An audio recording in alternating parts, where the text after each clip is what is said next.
छठ पूजा में गरीब माँ की मन्नत। छठ पूजा आने में एक सप्ताह बच गया था। 5 बेटियों की गरीब माँ जमुना जल्दी जल्दी बांस की टोकरी सूप बुन रही थी। उसके इस काम में चारों बेटी मधु, धानी, शीतल, रचना मदद करवा रही थी। ये लो माँ, मैंने एक सूप बना दिया। क्या बात है रचना दीदी, हम तीनों अभी पहले वाले सूप बनाने में ही अटकी हुई हैं और तुम दोनों दो सूप बना लिया। सूप दौरा बनाने में तुम माँ जितनी माहिर हो। बिल्कुल भी नहीं धानी, चाहकर भी मैं माँ की जितनी मेहनत नहीं कर सकती। आज माँ की बदौलत ही हम 5 बेटियाँ पल बढ़ गई। दिवाली में उपलों के कंडे दिए बेचकर, होली में रंग बेचना, और सबसे ज्यादा कठिन तो छठ पूजा में व्रत भूखी होने के बावजूद भी माँ कितनी मेहनत से सूप टोकरी बुनती हैं, फिर उन्हें बाजार में ले जाकर बेचती हैं। माँ तुम इतना कैसे कर लेती हो? अपनी गरीब माँ की मेहनत को देखकर सबसे बड़ी बेटी रचना की आंखों में आंसू आ जाते हैं। कहते हैं ना, एक माँ के दुख दर्द और कष्ट को एक बेटी से बढ़कर और कोई नहीं समझ सकता। जमुना की शादी पवन से हुई थी। हर लड़की की तरह वो भी जब ब्याह रचाकर आई थी तो उसकी आंखों में ढेरों सपने थे, लेकिन उसने पवन के पियक्कड़ स्वभाव को देखने के बाद सारे सपने भुला दिए और गुजरते सालों के साथ उसकी 5 बेटियां हो गईं। 4 बेटियों के बाद काफी साल के लंबे इंतजार के बाद वो एक बेटे की इच्छा में 5वीं बार गर्भवती हुई, लेकिन किस्मत से इस बार भी 5वीं बेटी पैदा हुई।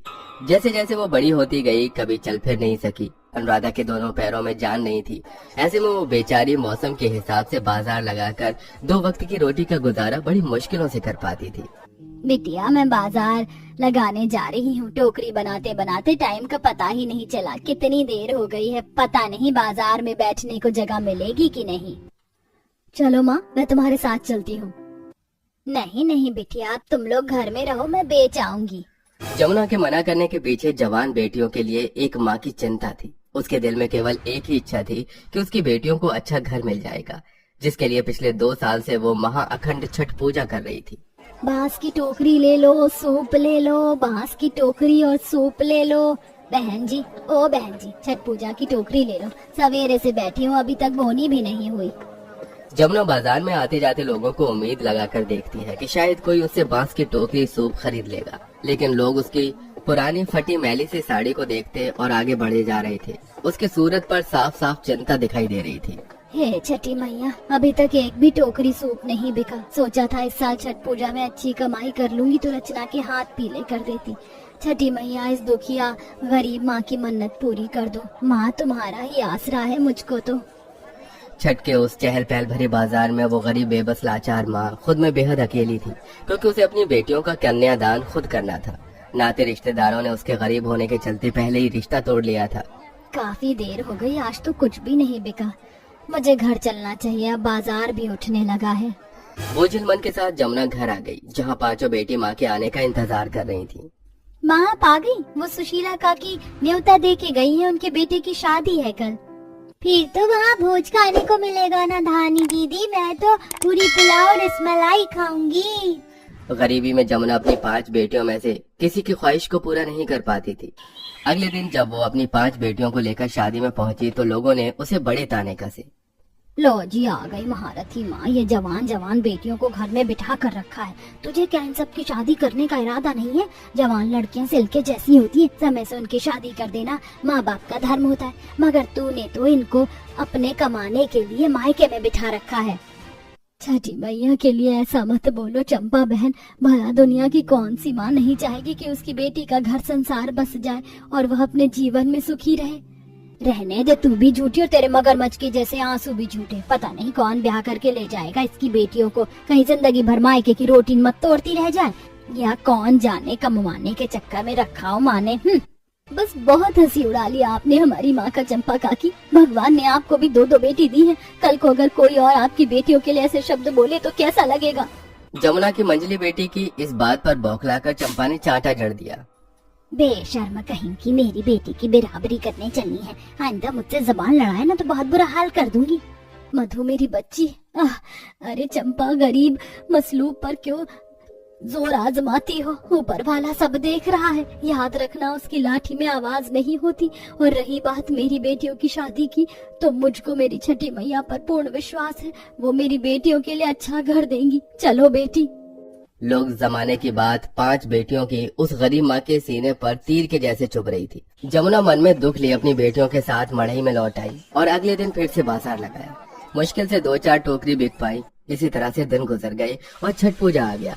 जमुना ने जो भी जितना भी कमाया था वो छठ पूजा के फल पकवान बनाने में लग गया। सब औरतें सज कर संवर कर छठ घाट जा रही थी, जिसकी जितने में सामर्थ्य थी, कोई कार में बैठकर तो कोई बाइक पर बैठकर, जबकि वो गरीब माँ सिर पर टोकरी उठाए भूखी प्यासी नंगे पैर छठ घाट जा रही थी। जय छठी मैया की, जय छठी मैया की, जय छठी मैया की, जय छठी मैया की। छठ घाट पहुंचकर आंचल पसारे वो पानी में खड़ी बिलक बिलक कर मन्नत मांग रही थी। छठी मैया, सुना है जो कोई भी सच्चे मन से छठ व्रत करता है तुम उनकी मन्नत पूरी करती हो मैया। मैं निर्धन माँ आंचल पसारे मन्नत मांगती हूँ, मेरी चारों बेटी की शादी हो जाए और मेरी अपाहिज बेटी चल फिर सके। इस निर्धन की झोली भर दो मैया। अगले दिन भी जमुना ने इसी प्रकार सूर्य देवता को पानी में खड़े रहकर अर्घ देकर मन्नत को दोहराया। इस प्रकार छठ पूजा बीत गई। छठी मैया, आज तुम अपने घर लौट जाओगी। मेरी आशा है कि मुझ गरीब दुखिया माँ की मन्नत तुम जरूर पूरी करोगी। इसी चिंता में जमुना अपनी 5 बेटियों के साथ घर चल पड़ी। उसकी विनती साक्षात छठी मैया तक पहुंच चुकी थी। मैं तुम्हारी मन्नत को अवश्य ही पूर्ण करूंगी जमुना, लेकिन तब जब तुम मेरी परीक्षा में सफल होगी। ये बोलकर छठी मैया एक बुजुर्ग भिखारन के भेष में छठ घाट पर आती हैं, जहाँ लाखों हजारों की तादाद में छठ पूजा किए भक्तों की भीड़ थी। छठी मैया हाथ पसारे सबसे प्रसाद मांगती हैं। सुनो बेटी, अरे ओ बेटी, 2-4 ठेकुआ पूरी का प्रसाद मुझको भी दे दो। बुढ़िया के बुरे भेष को देखकर औरत दुत्कारते हुए दूर भागने लगी। अरे ओ बुढ़िया, चल चल भाग, पीछे हट, दूर हो। पता नहीं छठ घाट पर कैसे कैसे भिखारी लोग आ जाते हैं। वृत्ति औरतों के ऐसे रवैये को देखकर जमुना बुढ़िया के पास आती है और अपनी दौरा में से प्रसाद देती है। अम्मा, ये लो, ये सारे के सारे ठेकुआ पूरी आपके खातिर हैं। बहुत बहुत धन्यवाद बिटिया। छठी मैया तुम्हारे मन की मन्नत को पूर्ण करे। तभी बुढ़िया के रूप में छठी मैया पास आकर अनुराधा के सिर पर हाथ रखकर आशीर्वाद देती है। बेटी, छठी मैया के नाम से तुम आज ही चल फिर सकोगी। जमुना, तुम्हारे दुखों का अंत हुआ, अब तुम्हारी मन्नत पूरी होगी। इतना बोलकर छठी मैया अपने रूप का दर्शन देती हैं और गायब हो जाती हैं। जमुना जल्दी से घर आती है तो देखती है उसका मढ़ई जैसा टूटा फूटा घर महल के जितना बड़ा और आलीशान घर में बदल चुका था और घर में अन्न धन की कोई कमी नहीं थी। उसे उसकी मन्नत का फल मिल चुका था। उसकी आंखों से झरझर आंसू बहने लगे। हे छठी मैया, तुम्हारा लाखों करोड़ों बार धन्यवाद करती हूँ माँ। तुमने मुझ गरीब दुखियारिन माँ का छठ व्रत सफल कर दिया। अब मैं अपनी बेटियों की शादी धूमधाम से कर पाऊंगी। तभी चमत्कार हो गया। अनुराधा, जो कभी अपने पैरों पर खड़ी भी नहीं हो पाई थी, वो उठकर चलने फिरने लगती है। माँ देखो, अनुराधा चलने लगी। माँ मेरे पैर ठीक हो गए, माँ मेरे पैर ठीक हो गए। हाँ हाँ मेरी बच्ची, छठी मैया के पुण्य प्रताप से अब तू चल सकती है। छठ पूजा के उस पावन दिन में उस गरीब माँ की जिंदगी से गरीबी, कष्ट, दुख, दरिद्रता का अंधेरा दूर हुआ और खुशी का उजाला ही उजाला चारों तरफ फैल गया।